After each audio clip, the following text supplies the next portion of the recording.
Hi, I'm Stephen Feinberg, Executive Director of the Rhode Island Film and Television Office. Tonight we welcome back my good friend who grew up in Little Rhode Island and became a heralded institution in the music industry. He's represented such icons as Sting, Sheryl Crow, and Miley Cyrus. He is currently the Senior Vice President of Promotions for the Disney Music Group. I am very honored to welcome back Scot Finck to Double Feature. Welcome back, my friend. Round two, brother. We were talking about, you mentioned Hillary Duff in the last episode. So when you had been working at A&M Records for quite a few years, and then an opportunity came your way. Let's discuss that because I remember you were in a bit of a quandary about this opportunity. It was a fork in the road. Let's talk about it. And who am I going to call? Not the Ghostbusters. I call Steve-O. A decade of just love and belief of not just the music, but the place. That was A&M Records. But things were changing there. Herb and Jerry had sold the company. And absolutely unbelievably, the universe makes a phone call from Disney, of all places. Now, I think it's fair to reveal that the label there at the time, Hollywood Records, was not so highly regarded. They had had 7 years with no success by most measures. Now, by the way, this was under, correct me if I'm wrong. So you've got Michael Eisner is running the studio. You've got Jeffrey Katzenberg is his right-hand man. And it's at that time where they started Hollywood Pictures and did those things for film, and Touchstone Films were happening. So they were really starting to branch out, and including in that was Hollywood Records, which, like you said, was not on the rise. Well, there had been a label. Walt started a label almost right away. Annette Funicello and the Sherman Brothers, who we mentioned earlier, realizing these amazing opportunities, soundtracks, Mary Poppins. And it was then at that time, for whatever reason, they hadn't focused on it as much. And then someone voiced that they had once had Britney Spears and Justin Timberlake, that they had been part of the Mickey Mouse Club. And, the realization of like, wait a minute, what? We had them? What happened? And there was no active label at the time. So they reactivated the label. Unfortunately, then, as I said, it was a bit dormant over that time. And as they brought in a new guard, because Michael was a huge music fan. Actually, I would take care of him and his sons at Sting shows. They came out to see shows. So Michael's huge music fan. And so basically, as they brought in a new guard, my name got brought up somehow, and I get a call from someone whom I had admired from afar named Bob Cavallo.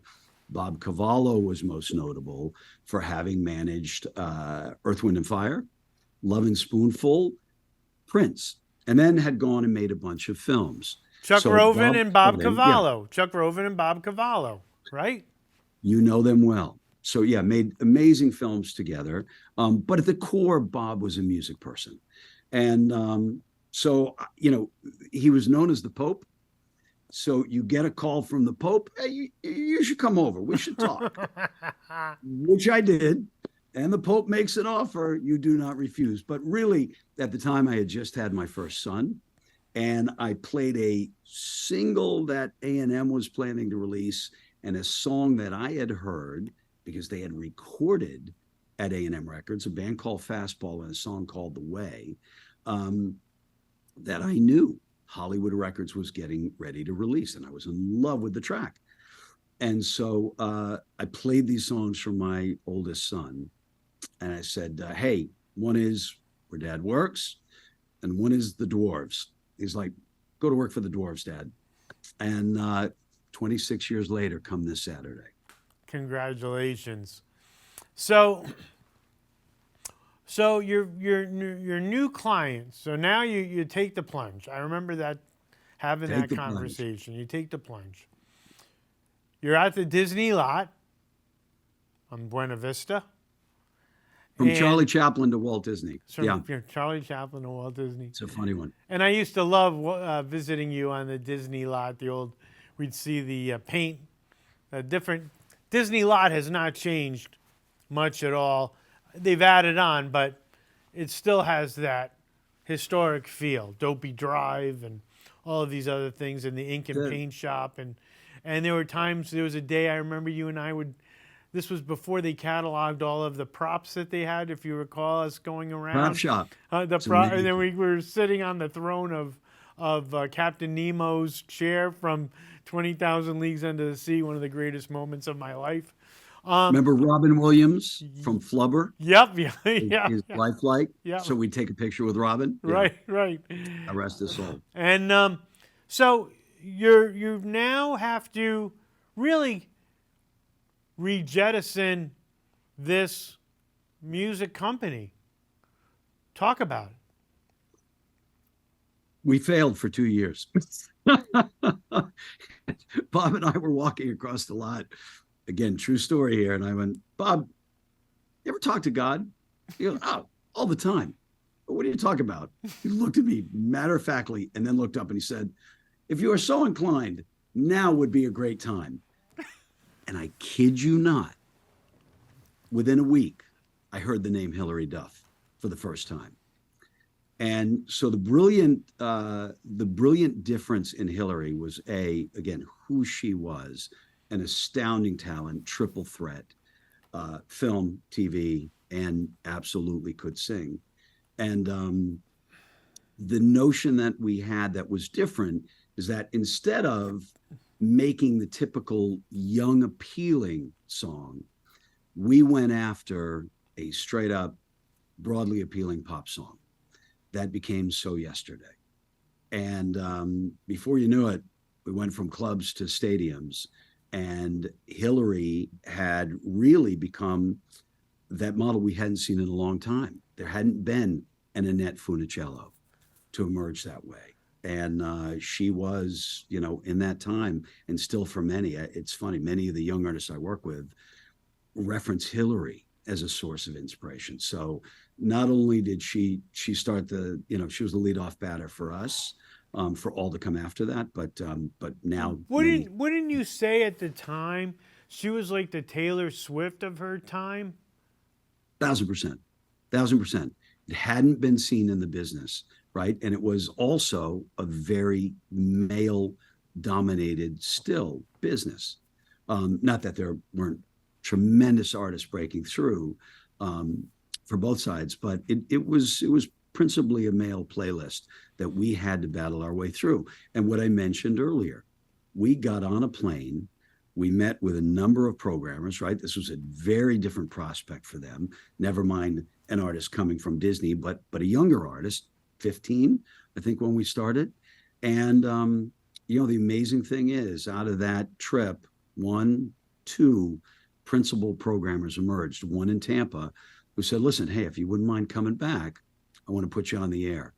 And, again, it starts with, let me say this, the heaviest lifting in any career is that first spin, is that first ad when a station actually commits to adding it to their playlist, and or that first newspaper article and that first TV that they do.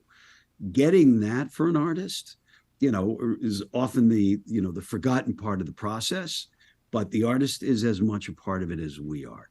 And to find that first belief, and boy, once we got on the air, we were off to a top 10 single. Are you also, while you're doing getting, and again, it's at that time it's radio, getting on that radio playlist, and are you also getting them on shows like Ryan Seacrest and trying to get them on?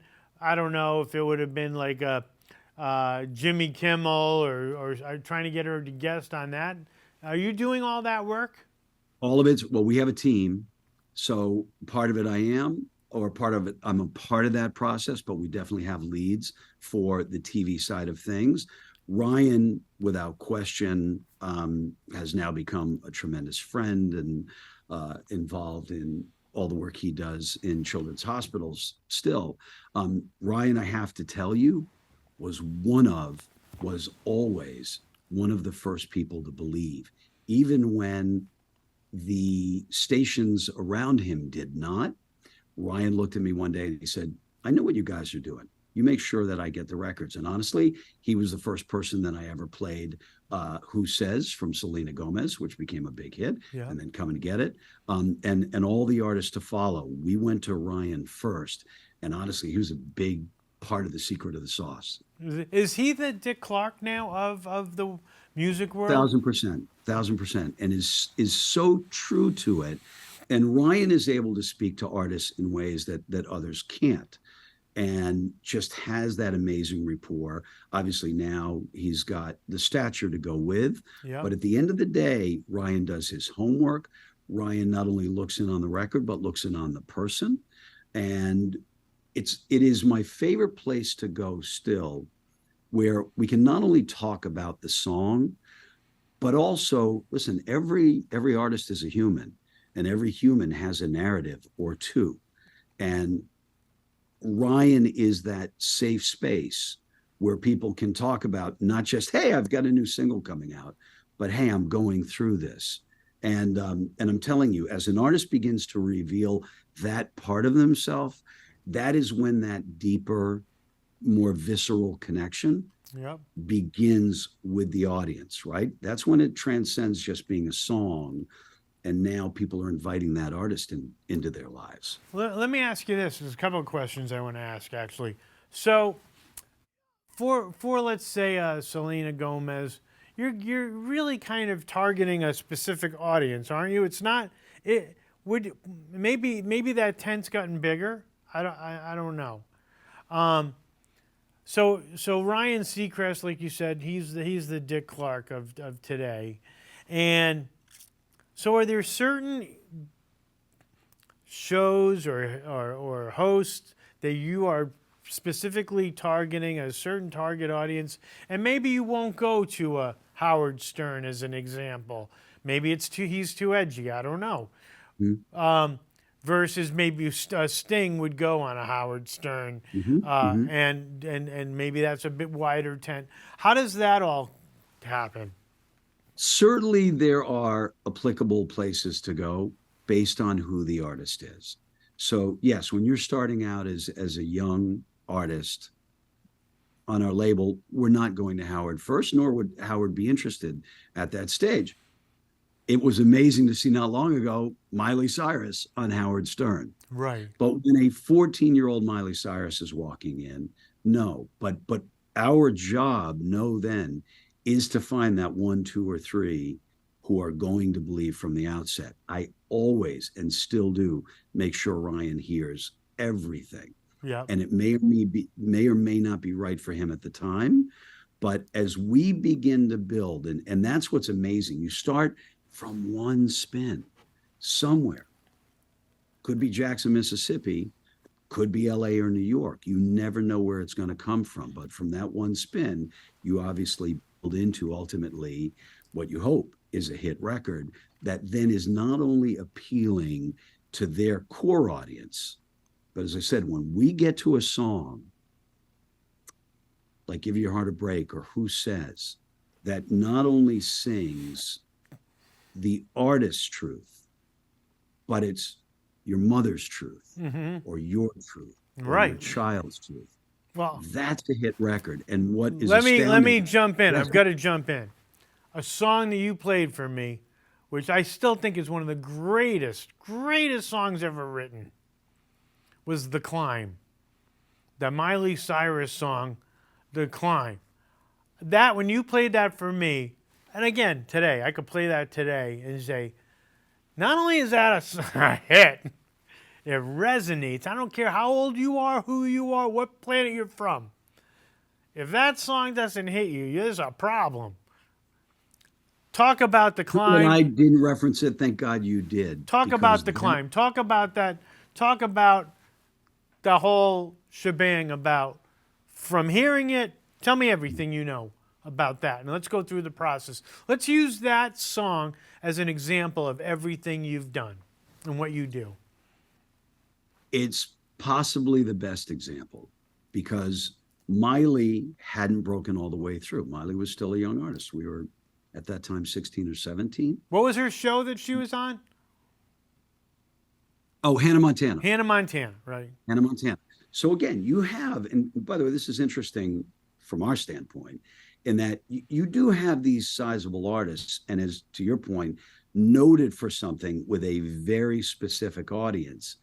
That by no means translates entitles them to a recording career. We've seen that over the years. You'd have, oh, whether it's the Don Johnson, right, yeah. right, Don Johnsons, or all these different folks. He's steady. Actually, no. But a lot of artists who are actors or whatever want to get the music. They just they might have one song but okay. So now you got Hannah Montana. She's got some kind of almost like an intellectual property, right?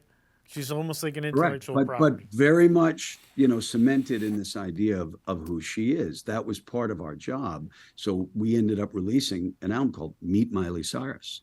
We knew immediately we had to not create, but introduce the real human because her character was so iconic. This is Mary Tyler Moore. This is Annette Funicello.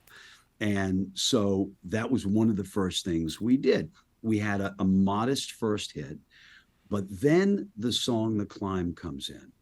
And it's one of those things that when that song, a song like that walks in the door, we all know, thank God there isn't a guest there, but it's, we know, will the world know? And the truth of that is that initially the world didn't know. We got it on the radio, wasn't getting that OMG really that we would imagine. So kind of crazy true story. I get walking pneumonia. I am felled. But it was right at the time at the advent of the iPhone. And so I started going through and looking at verbatims, realizing that the audience is talking somewhere. So I'd go on YouTube and look there, and I would, early Twitter days, and be able to see these comments, not just from our audience, but from people all around going, wow, I just heard this song, right? So you're realizing there's a point of discovery coming. And then I found an article about a gentleman, older man, a coach of a college football team whose wife had been dying. Absolutely true story. And the song had been his wife's support. Her anthem. Through her time. Ultimately, she succumbed. But it was the song that they listened to daily that gave her strength, hopefully gave her more time. The article suddenly takes this turn, and I'm like, where is this going? And the coach talked about how he would listen to this song as he pulled into the stadium that would give him then the strength to go on. And then I realized we were in a whole different space. So I got well, and I got my ass over. Excuse me, I can't say that. Took us over to our local radio station. I said, and I threw it down. I had printed out. I go, look at this connection that we're beginning to make. And so again, Steve, the secret of all these artists is that they didn't just sing a 15-year-old song. They didn't just sing a 25-year-old song, but a 35 and a 45. And in this case, I imagined a 55-year-old song. That's when you know you've got something, and that's when you see those artists, right, hit a level you just transcend. You can't imagine. It's not in a marketing plan. Part of the dream, but getting there is an unbelievable feeling. No one more deserving than Miley because they worked for it. So what are you then doing in practically? You got this song, The Climb. You know it resonates. What do you do? Tell me what you're doing. Tell me what you're doing. In 3 words? Yes. Begging pleading, bleeding. If you want to know the truth, because again, for the 1, 2, or 3 people who believe, there's 1, 2, or 300 who don't. On that song, who need that convincing. You're going to the radio. Are you going to are you mailing it out? Are you calling? Tell me what you're doing. You are emailing. You are calling. You are getting on planes, trains, and automobiles. No joke. I've taken a ferry over to a radio station. And you have 2 things. You have market metrics. At one point it was sales, now it's streaming, and we'll talk about where the new business is. You have certainly what the artist is doing. Hopefully there's a tour. Hopefully they've come through Providence and we're able to say, hey, we had a sold out show. If it wasn't, you still say it was a sold out show. No, I'm kidding. And it is a constant game of convincing, of persuading, of saying, no, this is a hit. Now, as a label, you have hopefully a bit of legacy where you were right before. Right. So they give you a little benefit of the doubt.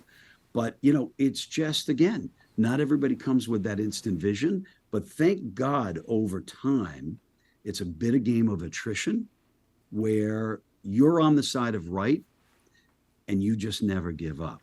And I'm really not kidding. And so, promoters, I'm one of many, are those artist advocates that are the voice behind a record. Basically, you don't get credit for the hits, but you're the quiet person behind it that literally believes with all your heart and soul that this belongs in the world and it will change the world. And a lot of times it does. Let me ask you this, Scotty, because when you were starting, let's talk about the evolution of the music industry. Obviously, it used to be 45 records, and you were trying to get a song on the radio. Sometimes artists would be driving, and they heard their song on the radio for the first time. It's like, oh, my God, that's the oh, my God moment.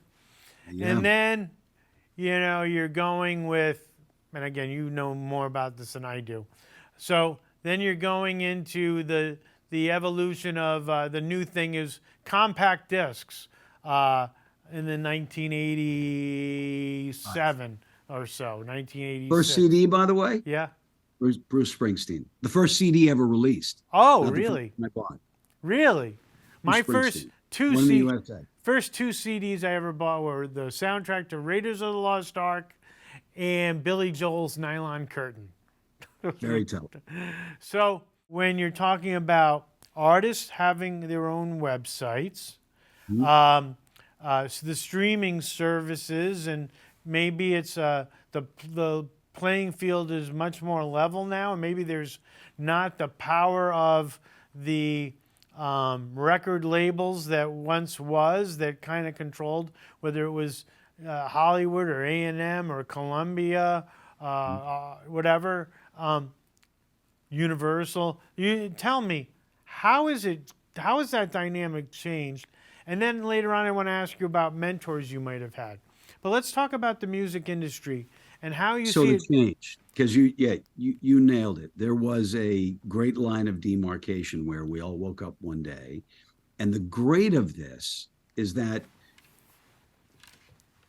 it wasn't just about getting to and through the conduits to the audience that we had traditionally known, whether it be TV or radio or newspaper. Now the artists could share their story as well. And that's a phenomenal thing because, again, I'm telling you, it's one thing to make a great song, a hit record, but it's also about your narrative. It's also about what in your life connects to my life and all those around me.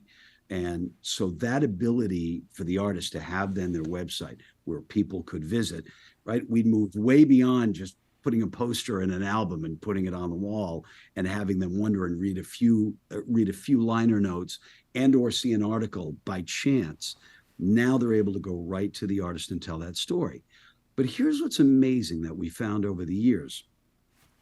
One did not and has not replaced the other. And the reason why is this. It sounds amazing to be able to go to any of the streaming services and get, I don't know if you can see me, but and get this and get everything. It's amazing. Just try consuming it. And so what we found is that more than ever, we have to work even harder and absolutely engage all those other conduits, because you never know where the audience is anymore. It is all about cross-pollination, right? They may spend 5 minutes with radio and 5 minutes with TV and 5 minutes looking at a newspaper's website. Well, how about a podcast now? Now you've got and then podcasts. You've got podcasts, but then you've got gaming, and then you've got, and so, Bruce Springsteen was recently on Howard Stern, and Howard's like, what was it for you to like come up in the time you did? He goes, listen, 65 to 85 was an amazing time to do the job that I did. And, because again, you had conduits that everybody went to, one or two. Now Bruce is realizing, right, that he not only has to do all of that, but then he's got to do his own podcast and he's got to do his own website. Right. Artists of that day didn't have to do what the kids of today do. They start at the top of the morning. They are continuing right up until the time that they walk on that stage, do that show, rinse off, get some sleep, and wake up and do it the next day. Right. I can't say enough about it. If you hear a hit song, there is work behind it that you wouldn't imagine just dreaming about. Boy, it'd be great if I had one of those one day. As I said, Hillary Duff's mom looking at me going, I didn't realize how hard this was going to be. So it is now about all the things, which is where label still comes into play. The reason we're still here is all that stuff is hard enough. You need someone that is still persuading the people at Saturday Night Live to put their artist on. Right. Or Kimmel. You need someone still getting those artists, getting those articles written, because that's where the story is told. You need someone still getting those records played, because believe it or not, most people will still say they find a lot of their discovery on radio. There's still a mass consumption of radio, not as long listenership, but there's a mass consumption. They discover the song there, and then they go and program it in their Spotify playlist and begin to consume it there. All of it is working together now, which is amazing. Where are like Spotify and promotion within like something like Spotify? Is that something that, like, how is it that they will say this is something to spotlight, like Spotify as an example? They do and they don't. Okay. And there are obviously great people at all of these services, but by their own admission and very publicly, they're moving more to an AI model as you go. So you have a few what's called editorial playlists where, thank God, great people do listen to as many records as they can. But I'm not kidding when I tell you, 100,000 songs a day. Right. How can you possibly consume that? So it's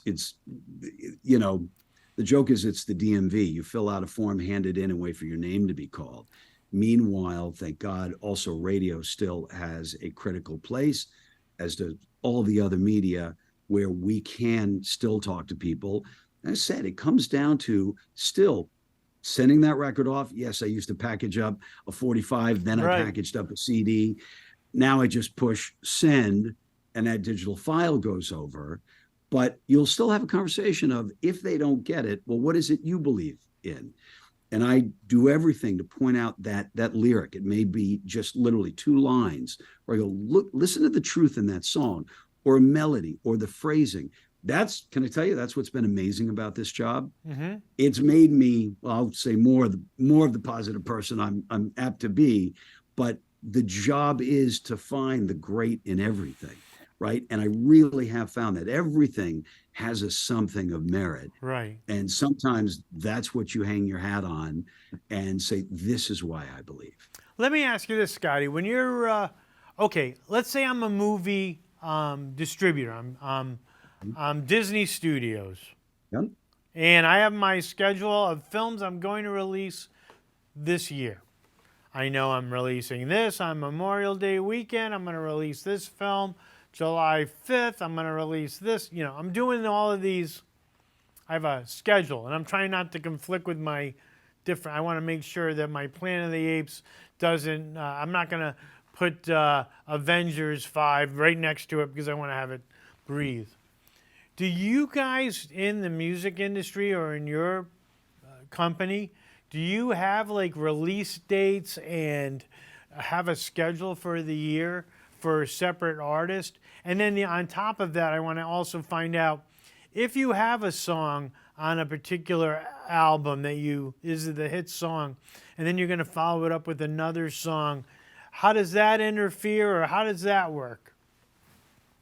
We're getting deep in, brother. We're getting deep in. Yeah, there is a notion of scheduling, obviously, but it's not as if everybody is sharing. So we may go to schedule our next great artist release, and we find out that Taylor Swift is releasing that day as well.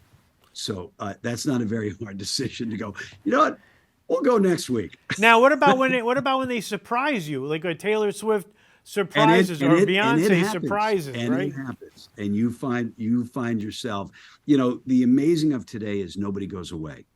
Okay. And that's one of the great differences to note in the music business, where you would have an artist take 3 years to develop a project, and in that time, other artists could emerge. At one point, Justin Timberlake, thank God, took a break. We had a young artist named Jesse McCartney with an amazing song called Beautiful Soul. We got to go out and introduce Jesse without him having to compete against the Alpha at the time. Right. And so Jesse was able to take that rank and break in. Still an amazing artist today.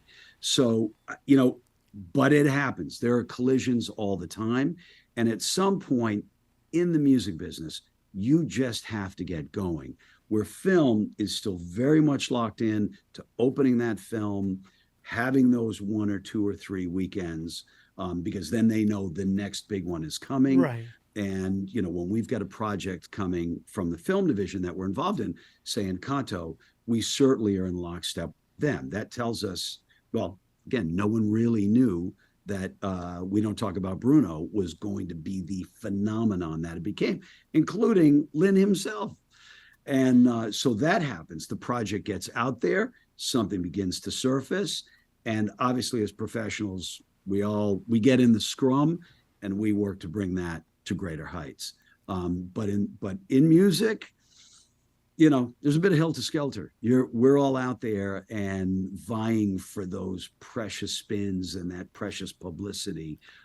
It's a tireless job. Now, let me ask you. You guys also you still have the Disney radio station, right? The Disney radio. Well, Radio Disney right. no longer exists. It doesn't. And obviously it was a brilliant thing in its day. What now has emerged is the thing that I'm most involved in, and we had a playlist. What is that called? What you're working on now? What is that called again? It's called Disney Hits. Disney Hits. Yeah, and this has been an amazing thing because, well, by the way, it plays into everything we're talking about. With the advent of playlisting, of streaming services, playlists became huge. Now, you would think the most obvious thing would happen. Hey, you know what? Let's just put all our hits in one playlist, in one basket, and that'll be huge. It didn't happen that way. I may get this history wrong. God strike me down. I think we started with a Little Mermaid playlist or something. But then, you know, after time, it was fatiguing, and you know what? That team thought, well, you know, let's try putting Moana in there. Let's try putting Let It Go in there. And every time they put a Disney hit, the playlist swelled. And now it very quickly, I should say then, became the biggest non-native playlist at all of the streamers. And that means a playlist that wasn't created by the streamers themselves. It was something third party. It was, you know, coming out, generating out of us. And then we sat one day, and God bless my president, who ideates all day long, every day, and just said, you know what do you think about making a radio station out of this? Now, again, after 40 years of having promoted radio, having done some radio, that was something that hadn't been on the checklist. And I spent a couple of years pitching partners. SiriusXM was deeply interested. And now we have what's called Disney Hits, channel 133. Yeah. And again, 24/7 Disney Hits. And there's a lot of them. There's 100 years of them. And then we've got programming that invites Disney persona, but also celebrities at large. You'd be amazed who are fans of Disney. I'll give you a good one. We're soon to be talking to the Kelsey brothers' mom. Wow. Donna, right. Huge Disney fan. What about Disney film scores? Like one of my favorites is the 20,000 Leagues Under the Sea. Great score. Like, will you play those? Will there be like a Disney film scores? Occasionally we have the most notable pieces in, but we also have a podcast completely built towards featuring the scores that we release. Okay, great. So yeah, that is still a critical business for us. An amazing art. Listen, go back to Michael Giacchino's score for Up. Yeah, it is right. That's 20 minutes of me crying is all you have to imagine. Right. And what about also Tarzan? You worked big time with Phil Collins on talk about that. That was a thrill, though. By the way, the director is from Rhode Island, Pawtucket, Rhode Island. An amazing film that generated, by the way, one of the most special songs we've had in the last, God, it's been 30 years. You'll Be in My Heart. You'll Be in My Heart. Yeah. Which is the song that I lullabied my kids to sleep to. Yeah. Which is, by the way, written about his daughter that stars in Emily in Paris. Oh, wow. It was written about her. Yeah. It's funny, having recently spoken to Elton John for a special that I'm producing for our channel about the 30th anniversary of The Lion King, which is this June. It was released on June 24th. Elton noted that he was really the first pop star to do anything like this and open the door for his dear friend, Phil Collins. And since that time, obviously, we've had an amazing array of people, including Billy Joel. Why should I worry? Tom Jones. Why should I worry? A thing to do. Yep. Wow. By the way, most recently featuring Beyonce. Yep, exactly. Yep. So let's talk briefly about mentors. Who are some of your mentors over your years? Or did you have one? I look off because it's an emotional thing for me, and as it will be for you and many, when there's that point in your life where you mean nothing to no one except your mom, thank God, and family. But certainly as you step into the world, and there are those that see something in you, and I have this thing that they actually reach down to you and pull you up. There's a lot of people in the course of a career, especially, that are there to just reach across and say hi once you've gotten there. But that handful of people that reach in and see something in you and pull you up, I've got to start with, and one of them still lives in Rhode Island, Richard Waterman, who meant so and still means so much to all of us, who, again, who's starting a record label in Rhode Island in the 80s, in the worst possible economy that you could imagine at the time. God bless the dreamers. And then as I got to A&M Records, there's a very notable person named Charlie Miner, who unfortunately was felled way too young by someone with a gun. And there's an E! Hollywood special and a number of things, because Charlie was the star to the stars. But Charlie also taught all of us to fall in love with a record and to fall in love with an artist and never take no for an answer. And then lucky to be passed from him to a gentleman named Rick Stone, who's also an amazing promoter, to then Bob Cavallo, who, again, you and I should talk. Hope puts out that invite, you accept that invite, and it definitely changed my life.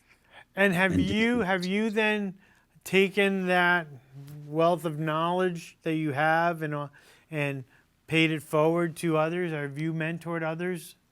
There's an amazing thing at Disney where we are often throughout the year introduced to young aspiring, and I have now a pretty standard speech for anyone starting out, because I did it unwittingly, but I realized the power in it. And that is, and I'm not joking, and I mean this in a very respectful way for all.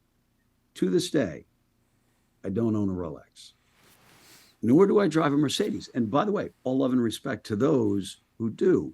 But what that did for me was to be able to say yes at any price point. What I was always after was getting my hands on the work that mattered to me. Steve, I'm not kidding. This is not a joke. I couldn't tell you what was on my business card at A&M. I had no idea. I know the letters that are part of my title now because, I'm the one that gets all the complaints. So, but for the longest time, I never knew. What I knew in each position was the work that I was going to be able to do, and more importantly, the people that I was going to be able to call, right? Because in a certain role, it's like, well, you're responsible for this. Then comes that time, go, yeah, but I really want to be talking to those folks as well. And I would bring that world in. Yep. That's all I cared about for the longest time. But by the way, those moves didn't always come with a bump in the salary. Sometimes it was flat. A couple of times I went down. Yep. Didn't care, because I didn't need the Rolex at the time, didn't need the Mercedes. And, to that point, it just maintains that freedom. So what I see are young people who go right out and get the car, and I go, there'll be time for that. What you want, your hands on the work that you care about. So that's the coaching, that's the teaching. But, it is amazing that, I've met a number of people that were working at the parks whose dream was to come and work at the studio. Ultimately, I was going to say, we made that happen. Really, they made that happen. And I just had a dinner with a number of people that I had mentored, for over a decade, who literally now are bumped up and have letters in front of their titles. And there's nothing more beautiful. Well, a hit record. But after that, seeing these kids, make their bones as I was once one of them. Well, I'm going to say this to you, brother. A, I love you. I've known you for over 40 years. There's at the Disney Emporium, I believe, they had what was called Disney Treasures. It's music. It's old vintage Walt Disney pieces from his vault. You, my friend, you are a Rhode Island treasure. You are a Walt Disney treasure. You're a music treasure, music industry treasure. And you have a wonderful family. I'm proud of you for the man you are, for the goodness you put out there in the world. I love you, and I thank you for taking so much time out of your nutty schedule. I know you got to the studio super early this morning for us. And on behalf of the doubleFeature, State of Rhode Island, and everybody who's viewing this, it's been an honor, and I'm so glad we were able to do this together. Thank you. Well, from one Rhode Island, ostensible Rhode Island treasure to another, I couldn't be prouder of you. This is full circle. Again, two kids who got kicked out of line. Let's tell them now. It's the circle of life. Orientation. It's a circle of life. The Vegas odds were not good for us. Right. But look at you now. And look at you. And we got Rhody lives right here, Steve. Rhody lives right here. And you do too. Thank you. See you soon, my friend. Love to the family. Thank you. Bye, brother. All love back.